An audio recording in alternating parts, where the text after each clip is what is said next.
तस्मै श्री गुरुवे नमः। अखण्डमण्डलाकारं व्याप्तेन चराचरं तत्पदं दर्शितं देवं तानमामि गुरुदेव। बोलो गुरु भगवान की जय। ओम गजाननं भूतगणाधिसेवितं कपेतजम्बूफलचारुभक्षणं उमासुतं शोकविनाशकारिकं नमामि विघ्नेश्वरपादपङ्कजं। बोले गणपति गजानन भगवान की जय। सर्वमंगल मंगल्ये शिवे सर्वार्थ साधिके शरण्ये त्र्यंबके गौरी नारायणी नमस्तुते। शरणागत दीनार्थ परित्राण परायणे सर्वशास्त्रे हरे देवी नारायणी नमस्तुते। बोल जगदम्बा मैया की जय, अम्बा मैया की जय, बोले सच्चे दरबार की जय।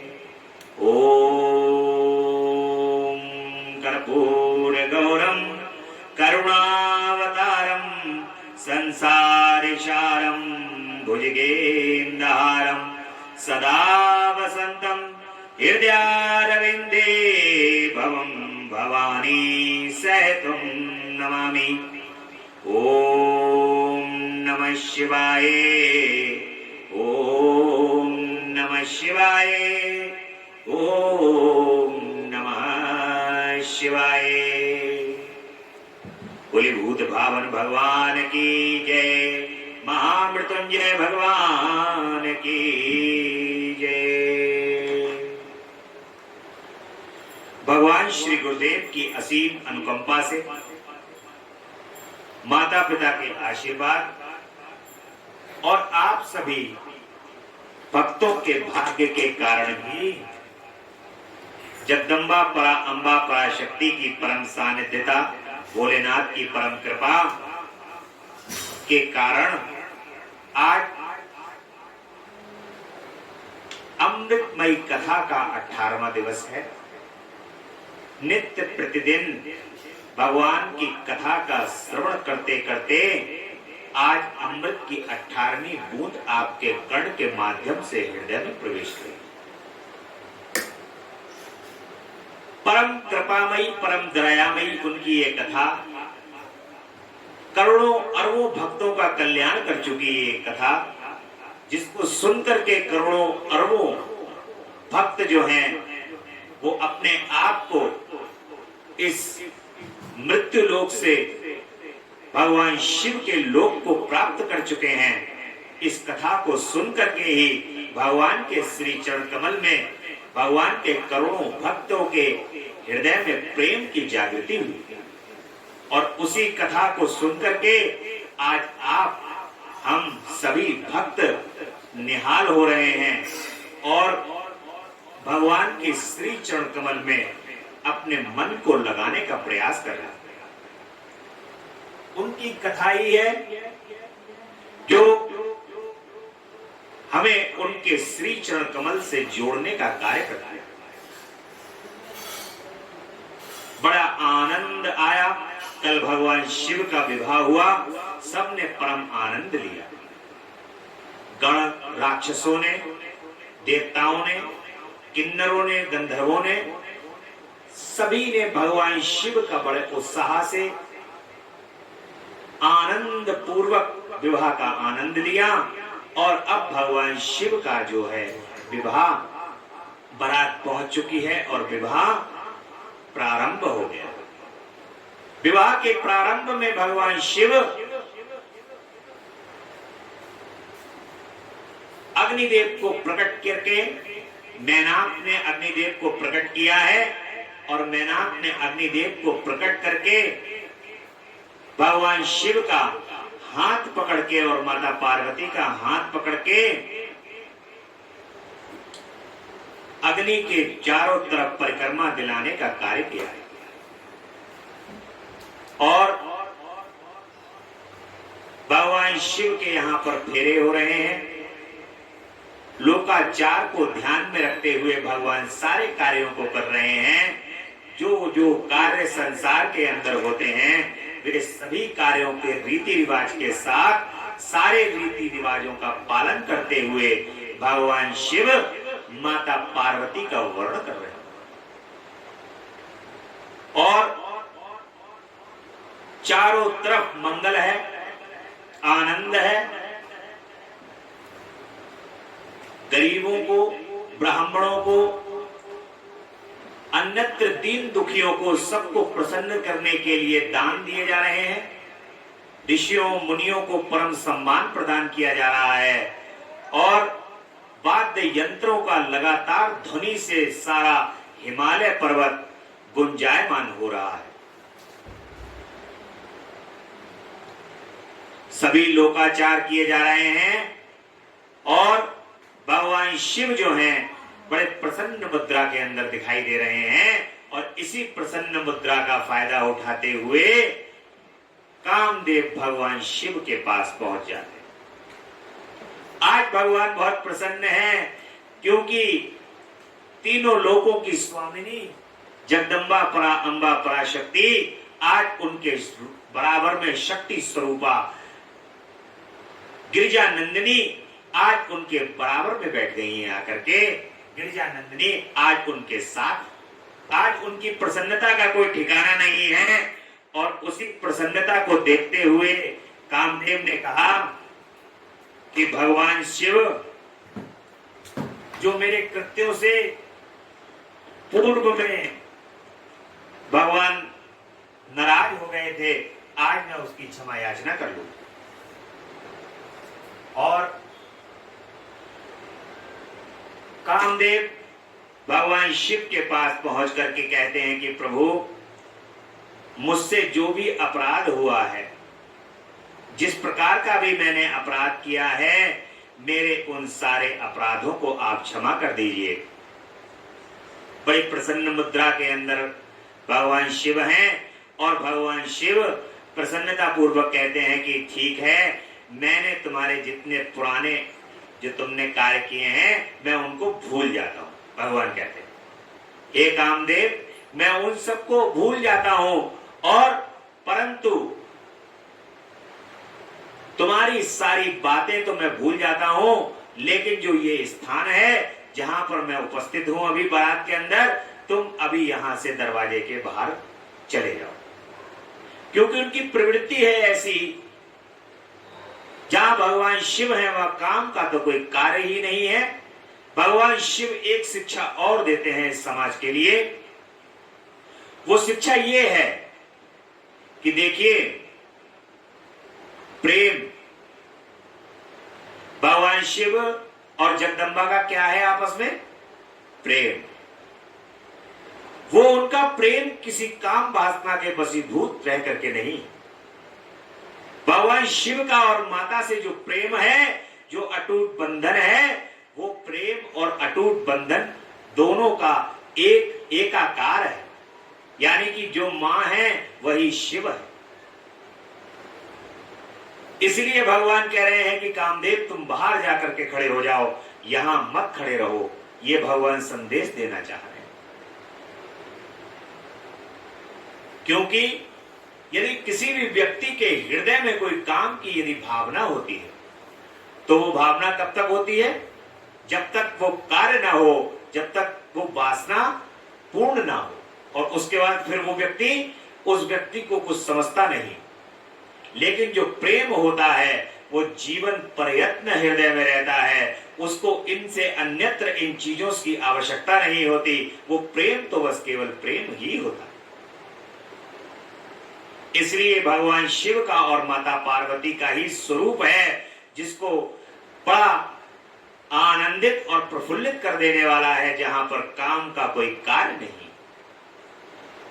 भगवान प्रसन्न हो जाते हैं और कहते हैं कि जाओ, मैंने तुम्हें माफ कर दिया। और कामदेव भी भगवान शिव को प्रणाम कर करके वापस आ जाते हैं, बाहर आ जाते हैं। अब माता जी को बराबर में बैठाल करके मिष्ठान इत्यादि जो बारात में जैसे भोजन कराया जाता है, मिष्ठान खिलाया जाता है, उस तरीके से यहाँ पर माता जी को बराबर में बिठा दिया गया है और भगवान शिव का और माता जी का मिष्ठान खिला करके और भोजन कराया जा रहा है। परम आनंद है इस समय हिमालय पर, मानो जैसे हिमालय इस समय तीनों लोकों की छटा उसके अंदर समा गई है। सभी देवता, सभी राक्षस, मनुष्य, गंधर्व सभी एक स्थान पर एकत्रित है। दुनिया एक जगह रुक गई है आकर के, ऐसा लग रहा है कि तीनों लोग एक ही जगह एकत्रित हो गए। इतना मनोरम दृश्य है। भगवान शिव को और माता को, भगवान शिव को जब ये सारे कार्य संपन्न हो जाते हैं तो बारात को ठहराया जाता है।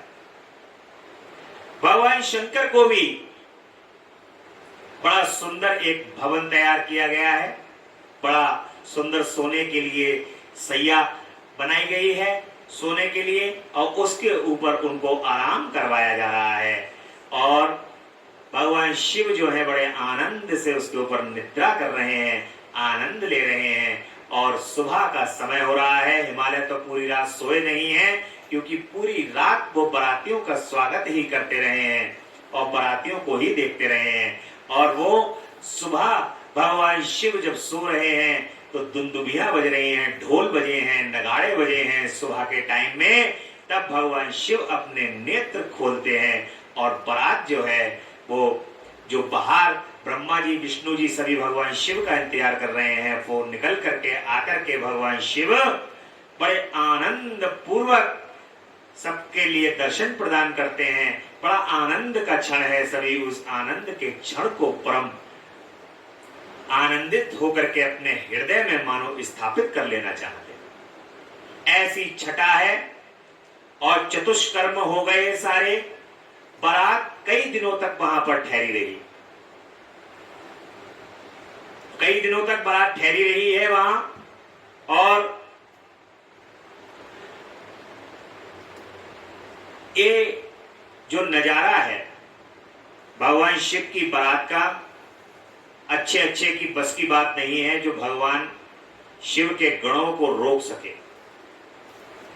वो तो मनमौजी हैं सारे, किसी को जो चीज अच्छी लगी उसे तोड़ मरोड़ दिया, जिसको जहां पर जो भी अच्छा लगा अपने सर पे रख लिया। कोई उल्टे टांग भागे चला जा रहा है, कोई किसी को ऊपर गुंबद अच्छा लग रहा था गुंबद पे चढ़ गया। भगवान के ऐसे गण हैं और ऐसे गणों को रोक पाना धन्य है हिमालय, जो अपने यहां पर ऐसी बारात को रोक रहे हैं। और धन्य है सारा हिमालय क्षेत्र जो ऐसे बारातियों को रोक करके अपने आप को धन्य महसूस कर रहा है। भगवान की बारात जो है रुकी हुई है, कई दिनों तक रुकी रही और सप्तऋषियों के समझाने से हिमालय बारात को विदा करने के लिए राजी हो जाते हैं। सप्तऋषि कहते हैं कि कन्या पराया धन है, कन्या को तुमने दान कर दिया है भगवान शंकर को, अब तुम इस कन्या को विदा कर दो। और हिमालय जो हैं बड़े भारी मन से अपने आंखों में अश्रु ला करके अपनी कन्या को विदा करना चाह रहे हैं। क्योंकि ये कन्या कौन है?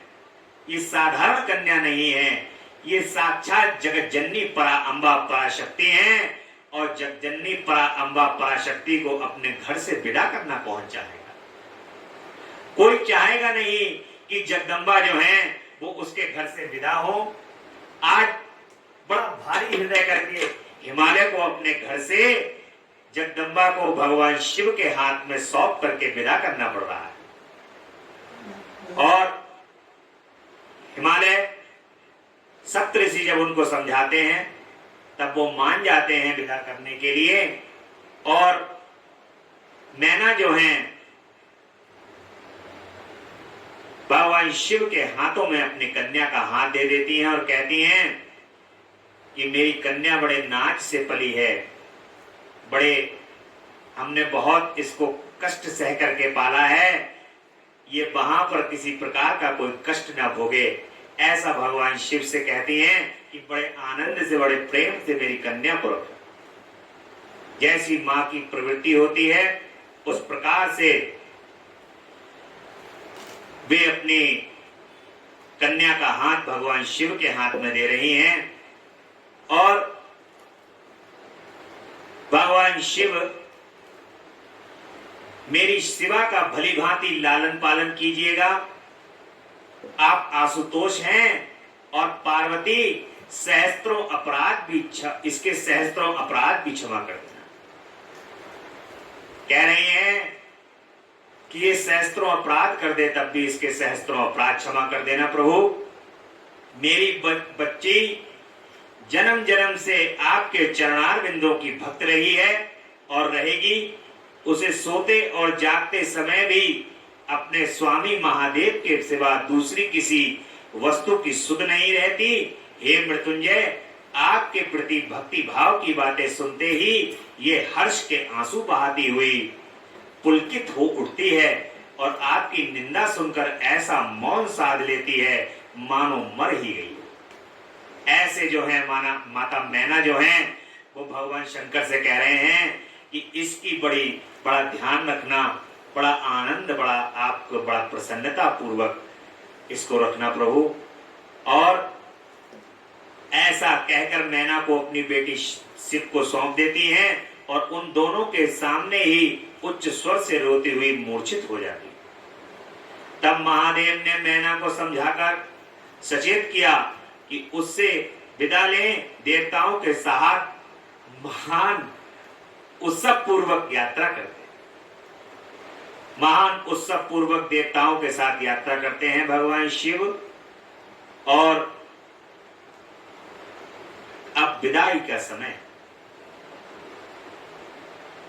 और इस विदाई के समय में माता जो हैं जब अपने घर से विदा ले रही हैं तो चलते हुए पर मैना जो है एक ब्राह्मण पत्नी है, वृद्ध हैं, उनको आज्ञा प्रदान करती हैं कि तुम मेरी कन्या को उपदेश दो ताकि मेरी कन्या जो है वो ससुराल में रह करके सही सही पालन करें।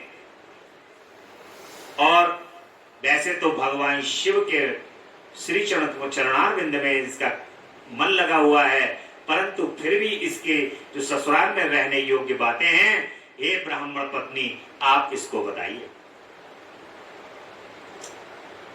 अब ब्राह्मण पत्नी कहती है कि गिरिजा किशोरी, तुम प्रेम पूर्वक मेरा ये वचन सुनो। यह धर्म को बढ़ाने वाला, इलोक और परलोक में भी आनंद को देने वाला है तथा श्रोताओं को भी सुख की प्राप्ति कराने वाला है। जो माता जी को ये वचन सुना रही हैं ये समस्त संसार के लिए वचन है और इन वचनों से समस्त संसार में सभी कन्याएं जो हैं उनको सीख लेनी चाहिए कि हमें किस प्रकार से अपने जीवन को अपने निर्वाह करना चाहिए। संसार में पतिव्रता नारी ही धन्य है, दूसरी नहीं। वही विशेष रूप से पूजनीय है। पतिव्रता सब लोगों को पवित्र करने वाली और समस्त पाप राशि को नष्ट कर देने वाली। शिवे, जो पति को परमेश्वर के समान मानकर प्रेम से उसकी सेवा करती है, वह इस लोक में संपूर्ण भोगों का उपभोग करके अंत में कल्याणमयी गति को पाती। सावित्री, लोकमुद्रा, अरुंधति, शांडिली, शतरूपा, अनुसुईया, लक्ष्मी, सुधा, सती, संज्ञा, सुमति, श्रद्धा, मैना और स्वाहा, ये तथा और भी बहुत सी स्त्रियां साध्वी कही गई हैं। यहाँ विस्तार भाव से उनका नाम नहीं लिया गया है। वे अपने पतिव्रत के बल से ही सब लोगों की पूजनिया तथा ब्रह्मा, विष्णु एवं शिव मुनीश्वरों की माननीय हो गई। इसलिए तुम्हें अपने पति भगवान शंकर की सदा सेवा करनी चाहिए। वे दीन दयालु सबके हैं और पतिव्रत धर्म से तत्पर रहने वाली स्त्री अपने प्रिय पति के भोजन कर लेने पर ही भोजन करे। शिवे, जब पति खड़ा हो तब साध्वी स्त्री को भी खड़ा ही रहना चाहिए। शुद्ध बुद्धि वाली साध्वी स्त्री प्रतिदिन अपने पति के सो जाने पर सोए और उसके जागने से पहले जग जाए। वह छल कपट छोड़कर सदा उसके लिए हितकर कार्य ही करे। सिवे, साध्वी स्त्री को चाहिए कि जब तक वस्त्राभूषणों से विभूषित ना हो वे तब तक अपने पति की दृष्टि के सन्मुख ना आए।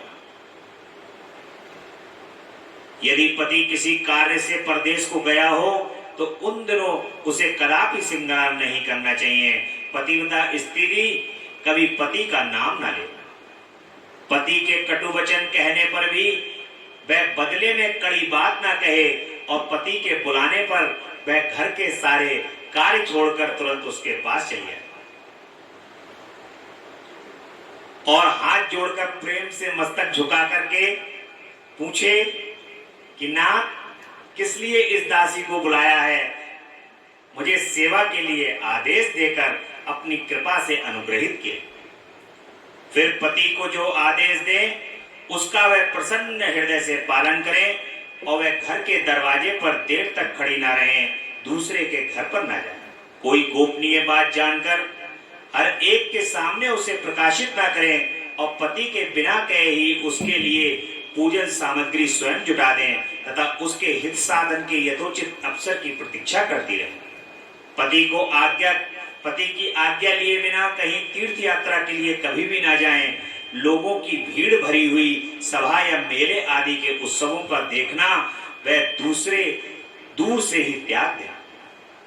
जिन नारी को तीर्थ यात्रा का फल पाने की इच्छा हो उसे अपने पति का चरणोदक पीना चाहिए।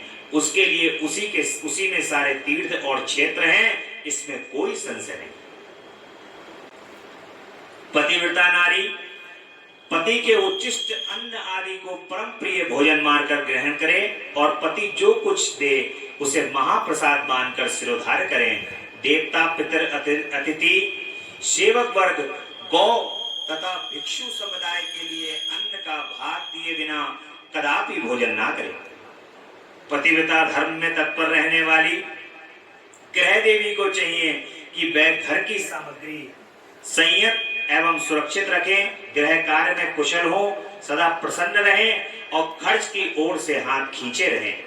पति की आज्ञा लिए बिना उपवास व्रत आदि ना करें, अन्यथा उसे उसका कोई फल नहीं मिलता और वह परलोक में नरकगामिनी होती है। पति सुखपूर्वक बैठा हो या इच्छानुसार क्रीड़ा विनोद अथवा मनोरंजन लगा हो तो उस अवस्था में कोई आंतरिक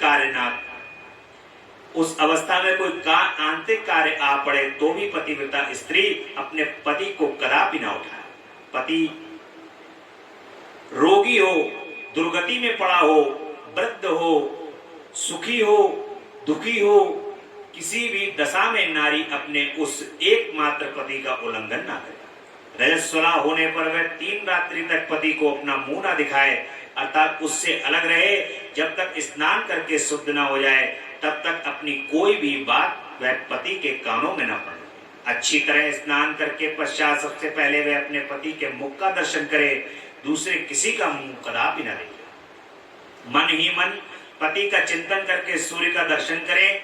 पति की आयु बढ़ने की अभिलाषा रखने वाली पतिव्रता नारी हल्दी, रोली, सिंदूर, काजल आदि, चोली, पान, मांगलिक आभूषण आदि, केसों का संवारना, चोटी गूंथना तथा हाथ कान के आभूषण, इन सबको अपने शरीर से दूर ना करें। धोवे, उल्टा, सन्यासिनी और भाग्यहीना स्त्रियों को वह कभी अपनी सखी ना बनाए और पति से द्वेष रखने वाली स्त्री का वह कभी आदर ना करे। कहीं अकेली ना खड़ी हो और कभी निर्वस्त्र होकर स्नान ना करें। सती स्त्री ओखली, मूसल, झाड़ू, सिल, जात और द्वार के चौखट के लकड़ी पर कभी ना बैठें और अपने पति के सामने धृष्टता ना करें। जिस वस्तु से पति को रुचि हो उससे वह स्वयं ही प्रेम करें। पतिव्रता स्त्री सदा पति का हित चाहने वाली होती हैं। वह पति के हर्ष में हर्ष माने, पति के मुख पर विषाद की छाया देख स्वयं भी विषाद में डूब जाए तथा वे प्रियतम पति के प्रति ऐसा बर्ताव करें जिससे वह उन्हें प्यारी लगे। पुण्यात्मा पतिव्रता स्त्री संपत्ति और विपत्ति में भी पति के लिए एक सी रहें, अपने मन में कभी विकार न आने दो, सदा धैर्य धारण किए रहें। घी नमक तेल आदि के समाप्त हो जाने पर भी पतिव्रता स्त्री पति से सहसा ये ना कहें कि अमुक वस्तु नहीं है, वह पति को कष्ट या चिंता में न डाले। देवेश्वरी पतिव्रता स्त्री नारी के लिए एकमात्र पति ही ब्रह्मा है, विष्णु है और शिव से भी अधिक माना गया है। उनके लिए अपना पति शिव रूप ही है, जो पति की आज्ञा का उल्लंघन करके व्रत और उपवास आदि के नियम का पालन करती हैं, वह पति की आयु को हर लेती है और उनके मरने पर नरक में जाती है। जो स्त्री पति के कुछ कहने पर क्रोध पूर्वक कठोर उत्तर देती हैं, वह गांव से निरंजन वन में सियारिन बनती है। और नारी पति से ऊंचे आसन पर ना बैठे, दुष्ट पुरुष के निकट न जाएं और पति से कभी कातर वचन न बोलें, किसी की निंदा ना करें, कलह को दूर से ही त्याग दें, गुरुजनों के निकट ना तो उच्च स्वर में बोलें और ना हंसें। जो बाहर से पति को आते देख तुरंत अन्न जल भोज्य वस्तु पान और वस्त्र आदि से उसकी सेवा करती हैं, उनके दोनों चरण दबाती हैं, उससे मीठे वचन बोलती हैं तथा प्रियतम के खेद को दूर करने वाली अनन्य उपायों से प्रसन्नता पूर्वक उन्हें संतुष्ट करती हैं, उसे मानो तीनों लोकों को तृप्त एवं संतुष्ट कर दिया। इस प्रकार से ब्राह्मण पत्नी जो हैं वो माता को सारी बात बता रही हैं कि ऐसे आप भगवान शंकर की सेवा करिएगा और कह रही हैं कि हे गिरिजा कुमारी, इस प्रकार मैंने तुम्हें सारी बातें बताई हैं। पतिव्रत धर्म का पालन करती हुई अपने पति की सेवा करिए और इन बातों का विशेष रूप से आप ध्यान रखिए और आप पतिव्रता के भेदों का वर्णन सुनो। देवी पतिव्रता नारियां उत्तमा आदि भेद से 4 प्रकार की बताई गई हैं, जो अपना स्मरण करने वाले पुरुषों का सारा पाप हर लेती हैं। उत्तमा, मध्यमा और निकृष्टा और अनीतिकृष्टा, ये पतिव्रता के 4 भेद हैं। अब मैं इसके लक्षण बताती हूँ, उनको ध्यान देकर उसके सुनो। हे भद्रे, जिनका मन सदा स्वप्न में भी अपने पति को ही देखता है, दूसरे किसी पर पुरुष को नहीं, वह स्त्री उत्तमा या उत्तम श्रेणी की पतिव्रता कही गई। शैलजे, जो दूसरे पुरुष को उत्तम बुद्धि में पिता, भाई एवं पुत्र के समान देखती हैं, उसे मध्यम श्रेणी की पतिव्रता कहा गया है। जो मन से अपने धर्म का विचार करके व्यभिचार नहीं करती, सदाचार में ही स्थिर रहती हैं, उन्हें निकृष्टा अथवा निम्न श्रेणी की पतिव्रता कहा गया। जो पति के भय से तथा कुल में कलंक लगने के डर से व्यभिचार के बचने का प्रयत्न करती हैं, उसे कुल काल के विद्वानों ने अनिष्टकृता अथवा निम्नतम कोटि की पतिव्रता बताया। शिवे, ये चारों प्रकार की पतिव्रताएं समस्त लोगों का पाप नाश करने वाली और उन्हें पवित्र बनाने वाली हैं। अत्रि की स्त्री अनुसुईया ने ब्रह्मा, विष्णु और शिव, इन तीनों देवताओं की प्रार्थना से पतिव्रत के प्रभाव का उपभोग करके 12 के शाप से मरे हुए एक ब्राह्मण को जीवित कर दिया था। और शैल कुमारी शिवे, ऐसा जानकर तुम्हें नित्य प्रसन्नता पूर्वक पति की सेवा करनी चाहिए। पति सेवन सदा समस्त अभिष्ट फलों को देने वाला है। तुम साक्षात जगदम्बा महेश्वरी हो और तुम्हारे पति साक्षात भगवान शिव हैं। तुम्हारा तो चिंतन मात्र करने से स्त्रियां पतिव्रता हो जाएंगी। देवी, यद्यपि तुम्हारे आगे ये सब कहने का कोई प्रयोजन नहीं है, तथापि आप लोकाचार का आश्रय ले मैंने तुम्हें सती का धर्म का उपदेश दिया। ब्रह्मा जी कहते हैं, ऐसा कहकर वह ब्राह्मण पत्नी शिवा देवी को मस्तक झुकाकर चुप हो गई और उस उपदेश को सुनकर शंकर प्रिया पार्वती को बड़ा हर्ष हुआ। माता पार्वती और उनकी बारात की यहाँ पर अब जब उपदेश सुन लिया है ब्राह्मण पत्नी का, तो फिर बारात की विदाई हो गई और भगवान शिव समस्त देवताओं को विदा करके कैलाश पर चले गए। और इस प्रकार से पार्वती खंड यहाँ पर विश्राम हो रहा है।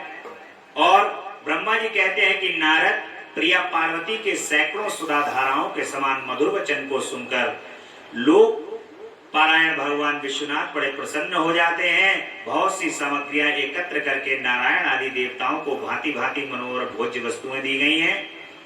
सब कैलाश पर पहुंचे हैं, बारात अपने घर आ गई अब लौट के। और अपने घर लौट करके जब बारात आई है तो माता जी वहां पर भोजन बना करके खिलाए हैं, बड़े अच्छे अच्छे। भगवान विष्णु को, ब्रह्मा जी को, सभी देवताओं को और गणों को, सबको माता जी ने बड़ा सुंदर सुंदर भोजन बनाया और सब बड़े प्रसन्न हो रहे हैं।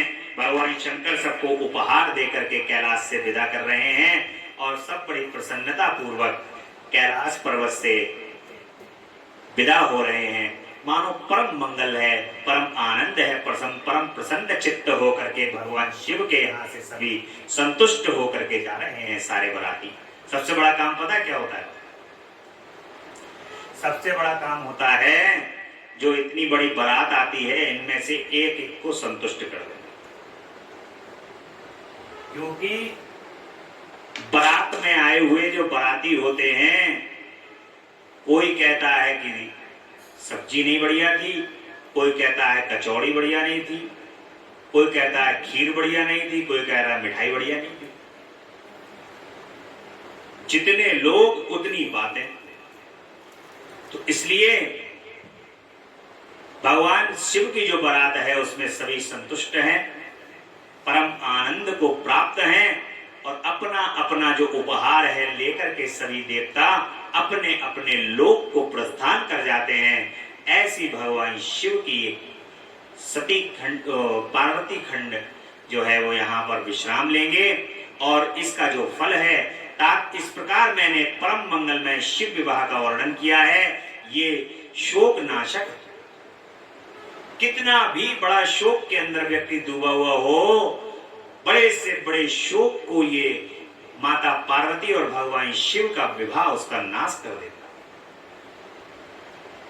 आनंददायक तथा धन और आयु की वृद्धि करने वाला है।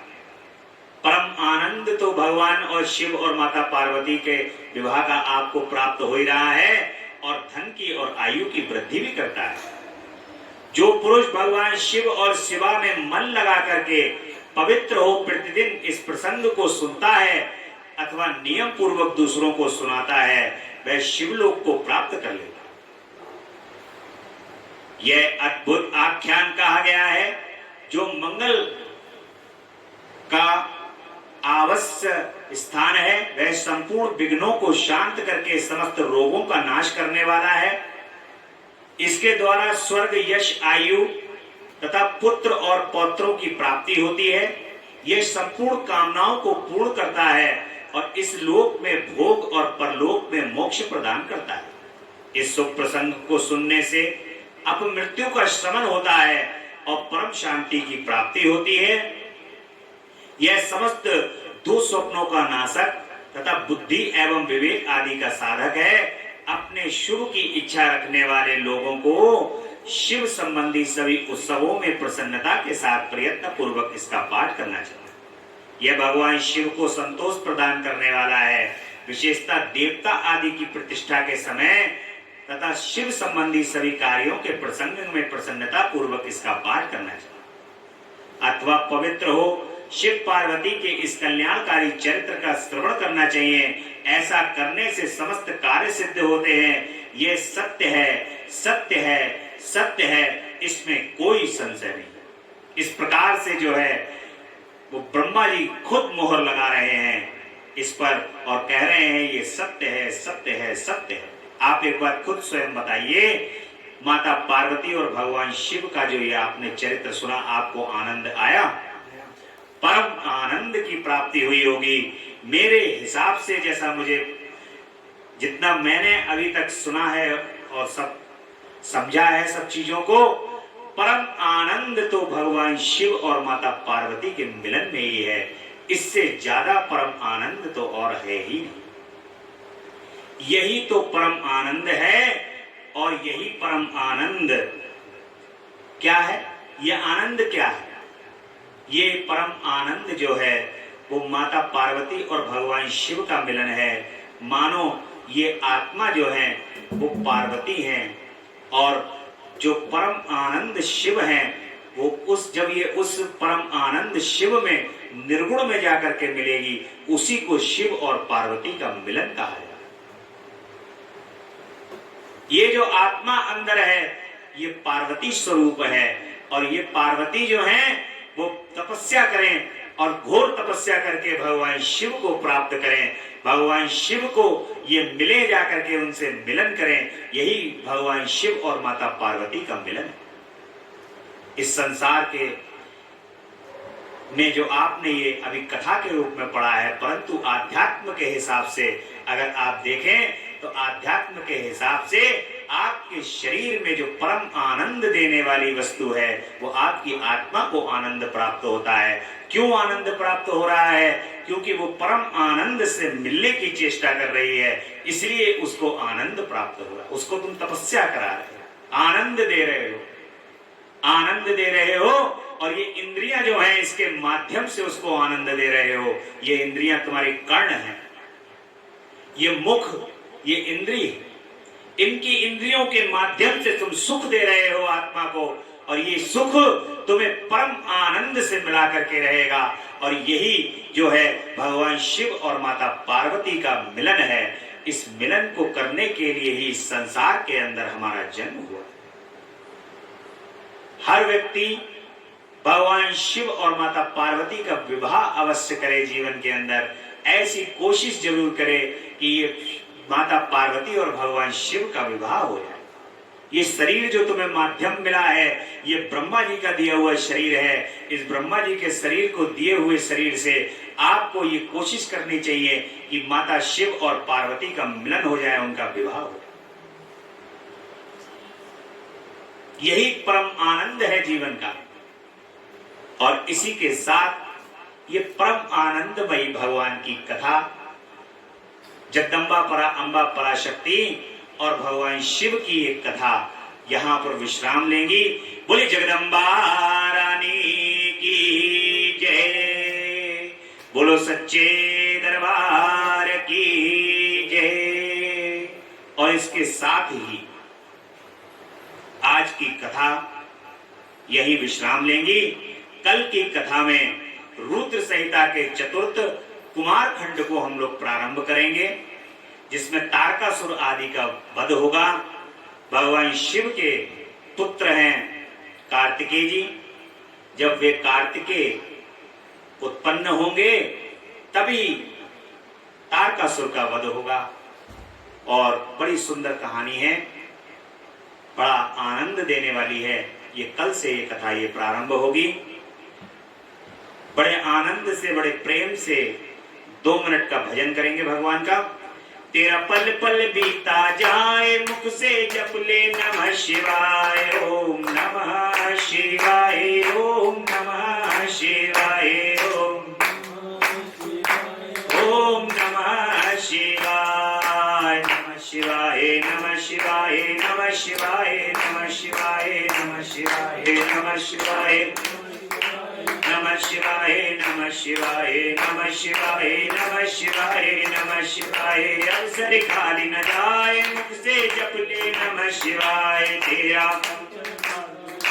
मुख से जप ले नमः शिवाय, ओम नमः शिवाय, ओम नमः शिवाय, ओम नमः शिवाय, ओम नमः शिवाय। मुसाफिरी जब पूरी होगी, चलने की मजबूरी होगी, चलने की मजबूरी होगी। अवसर खाली न जाए, मुख से जप ले नमः शिवाय। तेरा अवसर खाली न जाए, मुख से जप ले नमः शिवाय, ओम नमः शिवाय, ओम नमः शिवाय, ओम नमः शिवाय, ओम नमः शिवाय, ओम नमः शिवाय, ओम नमः शिवाय।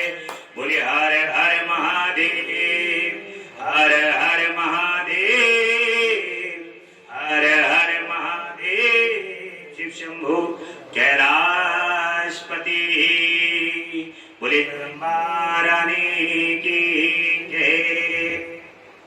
आप सभी बड़े आनंद के साथ पंडित राजरमण शर्मा वेलफेयर ट्रस्ट के माध्यम से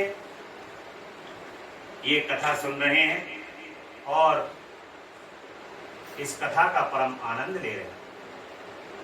YouTube के माध्यम से ये कथा शिवम मिश्रा हैश भक्ति रस पर लगातार आप तक पहुंच रही है।